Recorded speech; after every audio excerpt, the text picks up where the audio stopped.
The U.S. markets are currently closed. Opendoor Technologies, ticker OPEN, closed the last trading session on Friday, October 10, 2025, at a price of $7.57.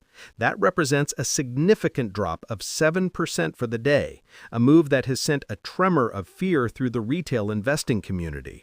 Seeing a decline like that, especially in a name as volatile as Opendoor, reinforces the dominant narrative that this company is simply a hostage to the housing market and Federal Reserve policy. The immediate reaction for many watching this stock on their Fidelity or Robinhood app is to assume the worst, that the iBuying model is fundamentally broken in a high-interest rate environment. But while the market is fixated on that headline drop, something far more interesting is happening beneath the surface. The volume on Friday was heavier than average, but it wasn't exclusively panic selling. A closer look at the block trade suggests that while smaller retail accounts were heading for the exits, some larger, more patient capital may have been quietly absorbing those shares. This isn't the chaotic, indiscriminate dumping we saw in previous downturns. This feels different, more calculated. The expectation for a stock like Opendoor is straightforward and, frankly, quite bearish. The consensus view is that as long as mortgage rates remain elevated, the housing market will stay locked in a low transaction freeze. For a business that makes its living on transaction volume, buying homes, performing light renovations, and selling them for a small profit, this environment is seen as a death sentence.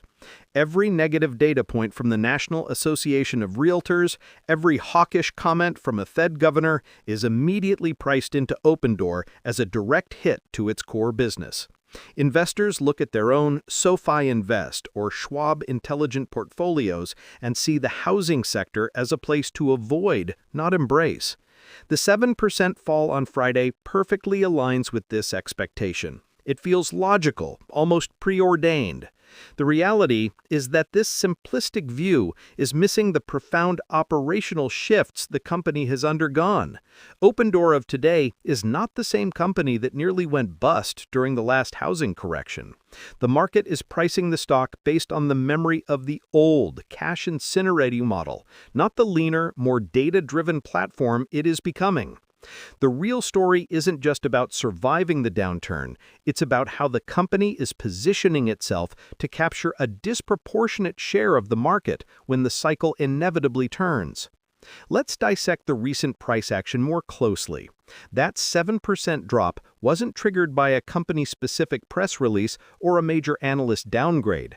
It was largely a reaction to broader macroeconomic fears following a stronger-than-expected jobs report, which reignited concerns that the Federal Reserve would keep interest rates higher for longer.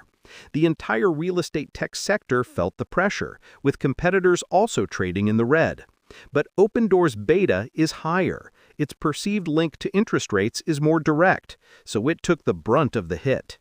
Trading volume surged to nearly 1.5 times the 30-day average. A significant portion of this volume occurred in the first and last hours of trading, typical for algorithm-driven and retail-heavy reactions. However, midday trading blocks, often indicative of institutional activity, showed a pattern of accumulation at key technical support levels. This suggests a tug-of-war is happening. While surface-level analysis points to a flight to safety, a more detailed look suggests sophisticated investors, perhaps using platforms like interactive brokers for their complex order routing, might be building a position, viewing this macro-induced panic as a buying opportunity. The market is treating Opendoor like a simple proxy for mortgage rates, while a select few are analyzing its contribution margins and operational leverage, seeing a deeply undervalued technology company. The company's last earnings report provides critical context that the daily price swings obscure. While the headline numbers still showed a net loss, the underlying unit economics told a very different story. Contribution margin per home sold, a key metric that reflects profitability before corporate overhead, has been steadily improving for 3 consecutive quarters. This isn't happening by accident. It's the result of a painful but necessary business overhaul. Opendoor drastically reduced its overhead, refined its home pricing algorithms with a massive new dataset from the recent market volatility, and has become far more selective in the homes it acquires. They are no longer chasing growth at any cost. Instead, they're focused on profitable transactions. Furthermore, the most overlooked part of their strategy is the expansion of their third-party marketplace. They are building an ecosystem, offering services to sellers who may not accept their cash offer. This includes everything from connecting them with partner agents to offering financing and title services. This is a high-margin, asset-light business that diversifies their revenue away from the capital-intensive process of flipping homes. The market, fixated on the number of homes sold, is almost completely ignoring the growth in this far more scalable segment of the business. This is the disconnect, the gap between the expectation of a simple house flipper and the reality of an evolving real estate platform. For those unfamiliar with the company's core function, Opendoor pioneered the iBuying model. The value proposition is simple. Instead of the lengthy, uncertain process of listing a home with an agent, a homeowner can go to Opendoor's website, enter their address, and receive an all-cash offer within a day or two. If they accept, Opendoor buys the house, handles any necessary minor repairs, and then lists it for sale on the open market. Their profit comes from the service fee they charge and any appreciation on the home's value. During the housing boom, this model seemed unstoppable. But when interest rates spiked and home prices stalled, the model's vulnerabilities were laid bare. The company was caught holding a massive inventory of homes that were declining in value, leading to staggering losses. That period of crisis forced the company to mature. The growth at all costs mentality, so prevalent in the tech world, was replaced by a ruthless focus on efficiency and risk management. This history is precisely why so many investors using an individual brokerage account remain skeptical. They were burned before, and the scars remain. But they're looking in the rearview mirror, failing to appreciate how those past failures have forged a much more resilient company today.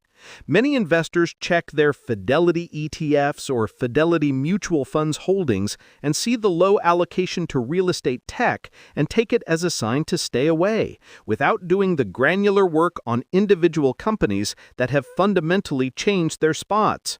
Looking ahead, the future of Opendoor stock hinges on this tension between perception and reality. The bearish scenario is easy to envision. A prolonged period of high interest rates keeps the housing market in a deep freeze, transaction volumes remain anemic, and Opendoor's path to profitability is pushed out indefinitely. In this world, the company could face a cash crunch, forcing it to raise capital through dilutive stock offerings, confirming the market's worst fears. Competitors from traditional real estate brokerages, which are adopting technology to streamline their own processes, could also chip away at Opendoor's market share. This is the reality the current stock price reflects. However, the bullish scenario, the one the market is largely dismissing, is arguably more compelling. It doesn't even require a return to the zero interest rate frenzy of the past. It simply requires stabilization. If mortgage rates level off, even at a higher baseline, pent-up demand from home buyers and sellers will begin to trickle back into the market. With its leaner cost structure and more accurate pricing models, Opendoor wouldn't need a boom to become profitable. It would just need a functioning market. The operational leverage is immense. Each incremental increase in transaction volume would have an outsized impact on the bottom line. The biggest catalyst would be a clear signal from the Federal Reserve that its tightening cycle is over. Such a signal would not only boost the housing market, but also likely trigger a massive re-rating of the stock as the market's perception shifts from survival to growth. The stock could quickly move from being a pariah on platforms like Robinhood stock trading to a top performer.